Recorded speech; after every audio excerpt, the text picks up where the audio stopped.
So, Professor Niels Harrit, you examined the rubble that came from the World Trade Center. What did you find in it? Well, in there we find remains of what we characterize as a thermitic material. And this is a very energetic material which can be used either for melting iron or it can be designed as an explosive. So what effect would the nanothermite have had on the collapse of the towers on September the 11th? Actually, within the group of authors behind this paper, which we published in April, there are diverging opinions about what this nanothermite was used for. And in my opinion, we should not speculate in a scenario for the demolition. But there's no doubt that the 3 towers were demolished on 9/11.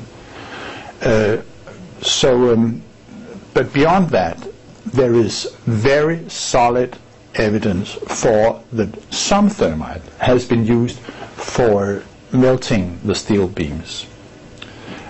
We should not, we do not know if the thermite that we have found is the same thermite which has been used for melting the beams. It's very, very possible that different varieties was used, and I personally am certain that conventional explosives were used too in abundance. And when you say in abundance, how much do you mean? Tons. 100 tons. So many tons. We're not just talking about nanothermite, in fact, we're talking about both nanothermite and conventional explosives used in large quantities. Yeah, but we have not found remains or traces of conventional explosives. Actually, we have suggested and recommended to NIST, which is the National Institute of Standards and Technology, that they should look for remains or traces of explosives, and they have refused to do so every time. They have not investigated it. And in terms of the nanothermite, the traces of which you did find, what are the possible explanations for its presence in the World Trade Center? I mean, could it have been in the aeroplanes? Could it have been a naturally occurring substance in any way?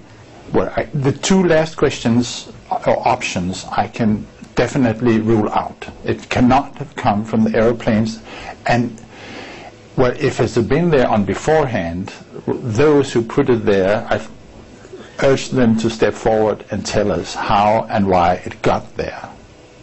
One thing which has been mentioned frequently in the discussion following our publication is that this could be the primer paint which was applied to the steel beams in order to prevent corrosion. And many of the ingredients are the same in terms of iron oxide, as I told you, which is the red color you see on steel beams usually when it's protected. It's the iron oxide. So some of the chemicals in there are the same. But the composition of the primer paint used, there are 2 very good reasons for this not being paint, in my opinion. One is that the composition, chemical composition of the paint, primer paint used in World Trade Center, according to NIST, the National Institute of Standards and Technology, is vastly different from what we are seeing. To be specific, I say we are missing large amounts of chromium and zinc and magnesium. Next, which can be understood by everyone, is that the paint applied on the steel beams are stable to elevated temperatures. NIST did experiments with the steel beams because they wanted to use the appearance of the paint as a measure for the temperature the steel beams had been exposed to. And let me be specific. So when you heat up this steel beam at 250 degrees centigrade, it starts cracking. Now, this is because the steel expands more than the paint. So they get what they call mud cracks. And it keep on cracking until a temperature about 650 degrees, where it starts peeling off, forming scales. This continues to about 800 degrees when this scaling becomes excessive. But it does not burn. So the paint on the steel beams is stable beyond 800 degrees centigrade. Now, the stuff we have found ignites at 430 degrees centigrade. So It is not the primer paint. So what I can say is this nanothermite? Well, it quacks like a duck, it waddles like a duck, it looks like a duck, maybe it's a duck. This is all we can say. It's now around 3 months since your article was first published. What's the response been like? I understand that this is one of the first times that you've been interviewed for an English-speaking audience. For the what you call the mainstream media, it has been dead silence except for 2 interviews I've done on Danish television,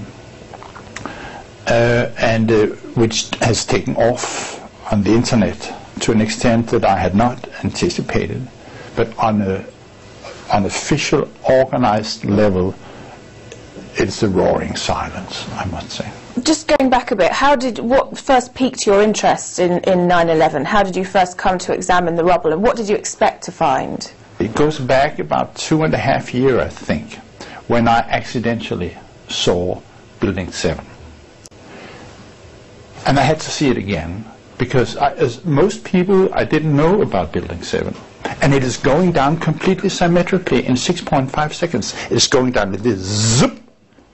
And as a scientist, you're trained to watch your environment in an analytical fashion. You always think, now how does this happen, how does this happen? And this I just couldn't understand and cope with. Why should this building come down, which I've never heard about before in itself? I think this should raise some eyebrows, actually. Why haven't I heard about Building 7 before? And then it's coming down like this with no apparent reason. So I had to push the button again and again. And it took me weeks, actually, to digest this. And I think this is common to most persons, to realize what you have seen. But once you have realized this, there is no way back. So you can either speak out or you can live in shame. And from that on, I got more and more interested. And I found out that the evidence for controlled demolition is overwhelming. The evidence for thermite is also, first, I told you that the thermite reaction produced molten iron. Now, molten iron was pouring out of one of the towers. Molten iron was in pools of molten iron in the rubble after 9/11 for weeks and months. The surface temperature was 735 degrees after 3 days of heavy showers. It took them 3 months to put out the fire. It was declared officially extinguished on December the 20th. Now this is kind of fire. and the point is that the thermite kept on reacting. This was a bitch's brew of thermite chemistry for 3 months. Very sophisticated, very complicated. It's a masterpiece in demolition. And who would be capable of producing such a masterpiece of demolition? It is not compatible with the official conspiracy theory, the one with Osama bin Laden and the 19 hijackers. So I'm an anti-conspiracy theorist. I'm against the official conspiracy theory. But it's up for a criminal, we must have a criminal investigation to find out. This was a crime, and it has never been investigated as a crime. You're the first team to have examined the rubble and the first team to have picked this up. Why do you think that is? Technically, the collapses were investigated by the National Institute of Standards and Technology. So they should have looked into the dust. And they have been encouraged many times to look for remains of explosives, to look for remains of thermite. And actually there is some, when there is a fire in the United States which is suspicious or which is violent or which is unexpected, according to some regulation, you should look for thermite. It is because you can use it for arson, and if you want to burn your house, this is the way to do it. You put in a thermic reaction and you go on vacation, and you can trigger it with your cell phone on long distance if you wish. So this is routine for FBI to look for remains of thermite. This they do very frequently, actually, but they didn't do it this time. I mean, obviously you're a a real scientist, if you like, so it's understandable that you don't want to be associated with conspiracy theorists and don't like that kind of term. What would you say to people who do lump you in that same category? Then I must repeat, I mean, who are being fooled here? Because the official conspiracy theory, yeah, people call me strange things, and conspiracy theory is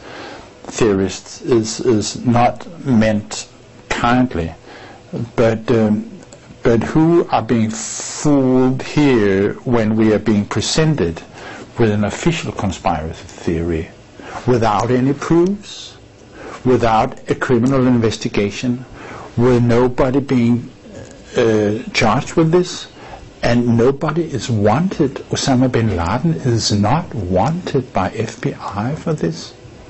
I mean, shouldn't there be some few questions to ask here? So I will turn the question back and say, who are the fools?